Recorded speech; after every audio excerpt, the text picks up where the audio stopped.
ರಾಜ್ಯದಲ್ಲಿ ಬರೋಬ್ಬರಿ 3,65,000 ರೇಷನ್ ಕಾರ್ಡ್ಗಳು ರದ್ದಾಗ್ತಾ ಇರ್ತಕ್ಕಂಥದ್ದು.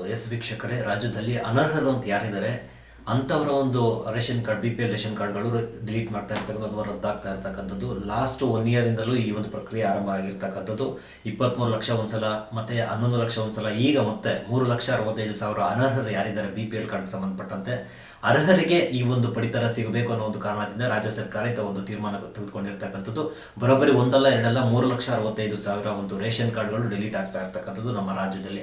ಅದರ ಜೊತೆಗೆ ಏನು ಆಹಾರ ಮತ್ತು ಪಡಿತರವನ್ನು ಇದು ಏನು ಸಾಗಾಣಿಕೆ ಮಾಡುವಂಥ ಒಂದು ವಾಹನಗಳು ಏನಿದ್ದಾವೆ ಅವುಗಳಿಗೆ GPRS ಅಥವಾ GPS ಟ್ರ್ಯಾಕರ್ಗಳನ್ನು ಸಿದ್ಧಪಡಿಸುವಂತೆ ಅದಕ್ಕೆ GPRSಗಳನ್ನು ಅಳವಡಿಕೆ ಮಾಡಬೇಕಂತ ಸೂಚನೆಯನ್ನು ಕೊಟ್ಟಿರ್ತಕ್ಕಂಥದ್ದು. ಅದರ ಮುಖೇನ ಒಂದಷ್ಟು ಏನು ಗೋಡಾನ್ಗಳಲ್ಲಿ ಸಂಬಂಧಪಟ್ಟಂಥ CCTV ಕ್ಯಾಮ್ರಾಗಳನ್ನು ಅಳವಡಿಕೆ ಮಾಡಬೇಕು ಅನ್ನೋದು ಈ ಒಂದು ಸಚಿವ ಸಂಪುಟದಲ್ಲಿ ಬಂದಿರತಕ್ಕಂಥ ಒಂದು ಮಾಹಿತಿ.